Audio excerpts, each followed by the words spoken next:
नमस्कार, मैं हूं पवन त्यागी। पश्चिम बंगाल में 4 चरणों के चुनाव हो चुके हैं, 5वें का होना बाकी है।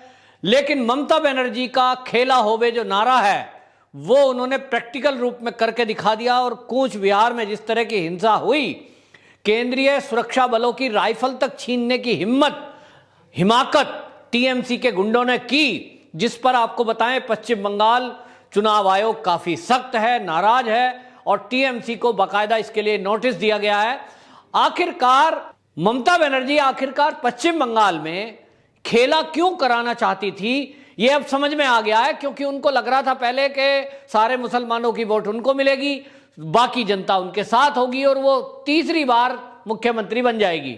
लेकिन जो 4 चरण के चुनाव हुए, वो पहले 2 चरण में ही ये पता लग गया ममता बनर्जी को कि तेरा कोई ठोर ठिकाना पश्चिम बंगाल में नहीं है और 2 तारीख में जाने वाली है। यहीं आपको बताएं, तीसरा चरण आते आते जिस तरह की ड्रामेबाजी ममता बनर्जी ने शुरू की कि वो धर्म के आधार पर लोगों से वोट मांगना शुरू कर दिया। उन्होंने चुनाव आचार संहिता का उल्लंघन है ये जानने के बावजूद ममता बनर्जी ने धार्मिक अपील अपने चुनावी मंच से की। ये बता रहा था कि ममता बनर्जी शायद अंदर अंदर ये मान चुकी है कि जो उनका वो धर्म का कार्ड था, जो अल्पसंख्यक जो वो तुष्टीकरण कर रही थी पिछले 10 साल से, वो कार्ड अब चल नहीं रहा। और इसीलिए वो सारे ड्रामे उसके फेल हो गए। चाहे वो हमला की बात बोली हो, चाहे वो यूपी बिहार वालों को गालियां दी हो, चाहे वो शेड्यूल कास्ट को अपमानजनक बातें बोली हो, ये सारा कार्ड खेलने का जो ममता बनर्जी का खेल था, वो खेला तो फेल हो गया। तो असली खेला खेलने के लिए ममता बनर्जी ये धैर्य अपना खो बैठी और चौथे चरण के चुनाव में आते आते ममता बनर्जी बाकायदा टीएमसी के लोगों को ये कहती हुई सुनी गई। उन्होंने कहा कि टीएमसी की महिलाएं आगे आए अब, क्योंकि उनको लग रहा है कि 4 चुनाव में कोई ज्यादा चमत्कार नहीं हो पाया।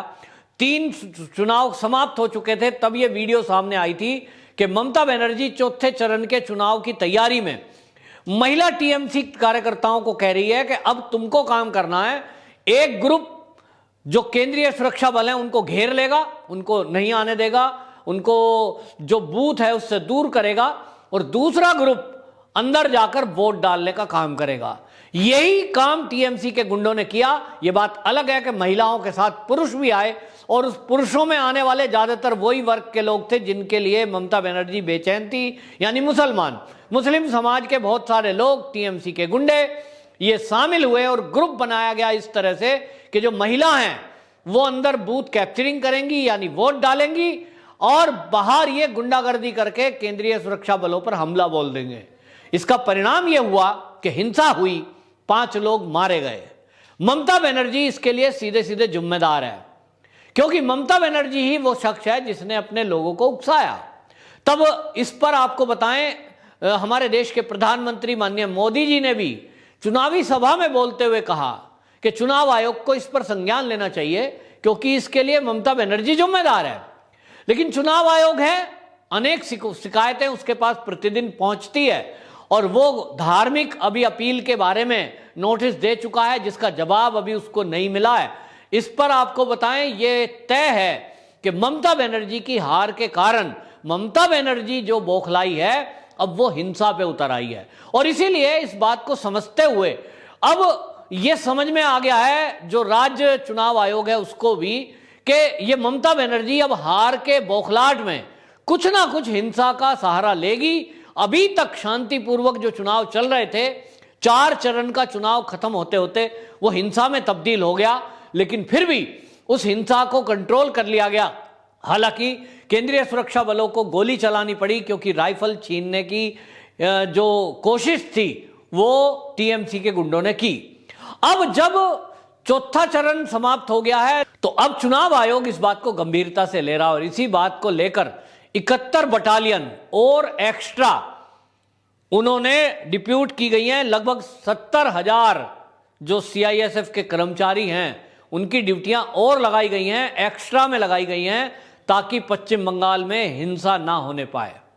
ये सुरक्षा बलों को ये सब किया जा रहा है, लेकिन इसके बीच ममता बनर्जी लगातार मंच से केंद्रीय सुरक्षा बलों को टारगेट कर रही है। इसके पीछे की उसकी मंशा साफ है कि लोगों के मन में एक तो वो केंद्रीय सुरक्षा बलों के बारे में लोगों को भड़काए जिससे कि आम जनता केंद्रीय सुरक्षा बलों पे हमला करे। ये उसकी सोची समझी रणनीति है कि केंद्रीय सुरक्षा बलों पर सवाल उठा दे कि केंद्रीय सुरक्षा बल तो भाई बीजेपी के हैं, चुनाव आयोग भी बीजेपी का है, तो मैं पड़ गई अकेली। और इसलिए आपको बताएं कि वो सुरक्षा बलों को इसी तरह से घिरवा कर बड़ी हिंसा कराना चाहती है कि जब भीड़ घेर लेगी सुरक्षा बलों पर हमला करेगी, सुरक्षा बल आत्मरक्षा में गोली चलाएंगे और उस गोली में 10-20 लोग मर जाएं तो ये चुनाव में उस मौत का फायदा उठा सके। ये ममता बनर्जी की प्लानिंग है और इस प्लानिंग को अमल में लाने के लिए वो बाकायदा लोगों को उकसा रही है ये कहकर कि केंद्रीय बल जो हैं ये सुरक्षा बल बूथ कैप्चरिंग कर रहे हैं, ये बीजेपी के कहने से वोट डाल रहे हैं, तुम आओ निकलो बाहर आओ, और लोगों को इस तरह से उकसाकर वो केंद्रीय सुरक्षा बलों से भिड़वा रही है। हालांकि केंद्रीय सुरक्षा बल जहां भी डिप्यूट होते हैं वो अंदर बूथ में नहीं जाते, ये उनका एक व्यवस्था है, उसके तहत वो अंदर नहीं जाएंगे, लेकिन ये तय किया गया है कि अंदर किसी अराजक तत्व को जाने भी नहीं देंगे। जो वोटर है वही केवल अपनी वोट डालने के लिए बूथ के अंदर जाएगा, लेकिन अगर टीएमसी के गुंडे जाएंगे तो उनको रोका जाएगा। कई बूथों पर बीजेपी के कार्यकर्ताओं ने जाकर के टीएमसी के गुंडों को पकड़ा। पिछले दिनों लॉकेट चटर्जी ने कई ऐसे बूथों पर दौरा किया था चुनाव के दौरान कि टीएमसी की महिला कार्यकर्ता उसमें अंदर थी, और जब उनको पकड़ा और उनके आई कार्ड चेक किए तो उनसे पूछा गया कौन हो तुम, तो कह रही है कि हम कोरोना का नियम फॉलोवर करा रहे, कोरोना वालियर, उनका कार्ड बना रखा है बाकायदा। और वो कौन थे? वो टीएमसी के कार्यकर्ता थे। तो तुम कोरोना वालियर हो, तुम कोरोना में गाइडलाइन को मेंटेन करा रहे हो, डिस्टेंस मेंटेन करा रहे हो, तो बूथ के अंदर क्या करा रहे हो? बूथ के अंदर लाइन तो लगती नहीं, बूथ के अंदर तो एक आदमी घुसता है एक समय में वोट डालने के लिए। तो ड्रामा चल रहा था अंदर बूथ कैप्चरिंग का। और ये सब पोल जब खुली है तो एक सवाल उठ रहा है कि 2 बार जो ममता बनर्जी ने चुनाव जीता है, आखिरकार वो कैसे जीता है? तो आपको ध्यान होगा मोदी सरकार के पहले कांग्रेस की केंद्र में सरकार होती थी और कहीं ना कहीं उनका हस्तक्षेप रहता था, और वो कम्युनिस्टों के विरोध के कारण टीएमसी के साथ हो गए, जिसके कारण ये बूथ कैप्चरिंग और गुंडागर्दी टीएमसी के लिए कराई गई। अब मोदी सरकार है तो मोदी सरकार ने अब तय किया है, पिछले बार उतनी तैयारी बीजेपी की नहीं थी, तो मोदी सरकार के होते हुए टीएमसी बनी, क्योंकि वो सोच रहे थे कि टीएमसी की दीदी जो है कुछ देश विरोधी बात तो नहीं करेगी, कम से कम विकास का काम करेगी। लेकिन जिस तरह का एटीट्यूड हमने ममता बनर्जी का पिछले 5 साल में देखा कि वो खुलकर केंद्र की हर नीति के विरोध में आ गई। सीए का विरोध करा, क्यों करा? क्योंकि बांग्लादेशी घुसपैठी जो थे उनको बाहर निकालना था, लेकिन वो खुलकर विरोध में आ गई क्योंकि ममता बनर्जी ने ये सोचा कि जब तक जिंदा हूं जब तक मुख्यमंत्री रहना है, और उसके लिए मुस्लिम वोट मुझे चाहिए, तो मुस्लिम तुष्टीकरण करूं, हिंदुओं को तो वोट वैसे ही मिल जाएगी, क्योंकि मंच पे आके मैं पाठ करने लगूंगी चंडी का, कहीं अपनी मां का भक्त बताऊंगी, हिंदू हैं, मूर्ख हैं, भूल जाते हैं, वोट दे देंगे, ये सब सोच रही थी। लेकिन पासा उल्टा पड़ गया, क्योंकि ये चंडी पाठ काम नहीं आया। चंडी पाठ, दुर्गा पाठ जो भी उन्होंने किए, वो जिस ढंग से उल्टा पुल्टा किया, पुरानी फोटो उनकी कलमा पढ़ते हुए लोगों के सामने वायरल हो गई। क्योंकि अब सोशल मीडिया का जमाना है, मीडिया को आप पैसे देके या डरा धमका के रोक सकते हो, लेकिन सोशल मीडिया को कैसे रोकोगे? हमने देखा हमारे कुछ पत्रकार मित्र वहां कवरेज के लिए गए हुए हैं, वो बताते हैं कि टीएमसी के गुंडे मुंह पे रुमाल बांध बांध के गली मोहल्ले में घूमते रहते हैं। यदि कोई मीडिया को इंटरव्यू दे रहा है और उस इंटरव्यू में भी उसने ये कह दिया कि ये टीएमसी को वोट दिया है जी मैंने, या मैं दूंगा, तो वो गुंडे उसकी वीडियो बना लेते हैं, फोटो खींच लेते हैं और उसको डराते धमकाते हैं। और इसलिए आपको बताएं कि ज्यादातर जो मीडिया वालों ने सर्वे भी किए हैं, जो बाइट्स लिए हैं, उसमें लोग खुल के नहीं बोल रहे हैं, लेकिन वोट बीजेपी को देंगे। कुछ लोग हैं, वो लोग हैं जो बीजेपी को कभी वोट देते ही नहीं। उसमें देश विरोधी लोग हैं, उसमें गुंडा तत्व हैं, उसमें टोलाबाज हैं, उसमें जो ड्रग का कारोबार करने वाले हैं, ये इस तरह के लोग जो गलत धंधे में जुड़े हुए लोग हैं, ये तो कभी भी वोट नहीं देंगे। इनको लगेगा बीजेपी आएगी तो तुम्हारा गलत धंधा रुकेगा, वो क्यों देंगे?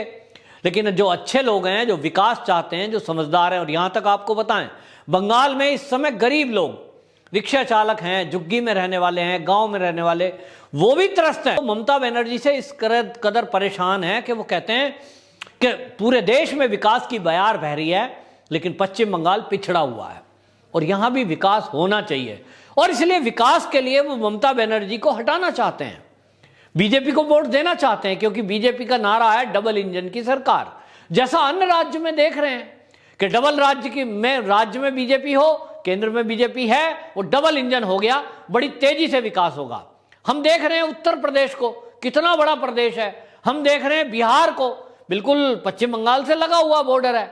वहां आप आसाम देखिए, आसाम लगा हुआ बॉर्डर है, कितने पुल, कितनी सड़कें, कैसी इंडस्ट्री वहां सब बन रही हैं।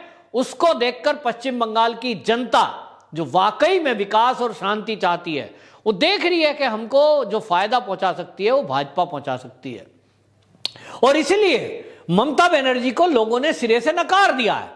तो ममता बनर्जी ने अब यह तय किया है कि अगले जो चरण के चुनाव बचे हैं, 4 चरण के, उसमें सीधा सीधा वो हिंसा करेगी। 8 चरण टोटल होने हैं, 4 चरण हो चुके हैं, 4 बाकी हैं। तो सीधा ये सोचा है कि अब खेला होबे, माने जो खेल था वो खेलना चाहती थी, नहीं हुआ तो अब खेल होने भी नहीं दूंगी और बिगाड़ूंगी खेल। और बिगाड़ने का तरीका है हिंसा, लेकिन हिंसा चुनाव आयोग होने नहीं देगा। ये चुनाव आयोग ने भी इस चुनौती को स्वीकार किया है, और ममता बनर्जी का हिंसा होबे खेल को बाकायदा उन्होंने सुरक्षा बलों के बेस पर यह तय कर दिया कि हम इतना सुरक्षा बल डिप्यूट करेंगे पोलिंग बूथों पर कि ममता बनर्जी का खेला करने की नीयत से आने वाले गुंडे वो कांपेंगे, आएंगे तो पिटेंगे, या मारने की किसी को कोशिश की तो मरेंगे। और ये कूच बिहार से हो चुका है। कोई सोच रहा होगा कि चुनाव के चलते नेगेटिव वोट जाएगी, बीजेपी वाले दुखी हो जाएंगे या बीजेपी के पब्लिक विरोध में हो जाएगी। नहीं, जो आएगा सो मारा जाएगा, और इसलिए नियम कायदे कानून को मानना पड़ेगा। मोदी जी या बीजेपी का कोई भी लीडर वो ये भी कहता है, मोदी जी तो खुलकर कहते हैं कि हम सत्ता के लिए नहीं आए हैं, हम जनता की सेवा के लिए आए हैं। तो अगर आप कानून व्यवस्था को अपने हाथ में लोगे, केंद्रीय सुरक्षा बलों पे हमला करोगे, तब वहां राजनीति नहीं देखी जाएगी, चुनाव होता रहेगा बाद में। लेकिन पहले केंद्रीय सुरक्षा बल हैं, उनकी इज्जत है, उनका अपना एक मान है, वो देश के लिए जीते मरते हैं। ऐसा थोड़ा ही कि कोई भी आएगा और उनको पीट के चला जाएगा और वो चुपचाप बुत की तरह खड़े रहेंगे। अब कांग्रेस की सरकार नहीं है कि आप केंद्रीय सुरक्षा बलों को छेड़ोगे या पुलिस वाले को मारोगे और वो मौन खड़े रहेंगे। और इसलिए ये ममता बनर्जी का खेला अब नहीं चलने वाला। अब आपको बताएं इससे ज्यादा और क्या होगा कि जो प्रशांत किशोर है, जो सारे राजनीतिक व्यवस्था देख रहा है और चुनाव की व्यवस्था ममता बनर्जी के लिए कर रहा है, वो खुद मान रहा है, इंटरनल सर्वे किया है कि आएगी तो बीजेपी। वो चैटिंग लीक हुई है जिसमें वो कहता है ऊपर से कुछ भी बोलना पड़े, ऊपर से टीवी डिबेट में तो यही बोलेगा कि बीजेपी नहीं भाई टीएमसी आएगी, लेकिन अंदर की बातें जो हैं उसमें यही बोल रहे हैं कि मोदी फैक्टर काम कर रहा है, मोदी फैक्टर काम कर रहा है, एंटी इनकम्पेंसी भी काम कर रही है। और जिसके कारण ये माना गया है, सभी सर्वे और प्रशांत किशोर तक ने माना है कि बीजेपी पश्चिम बंगाल में आ रही है।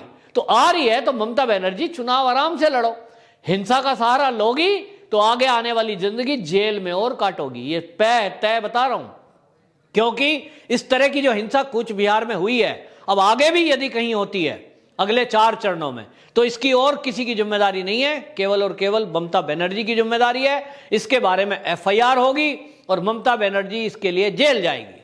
वंदे मातरम।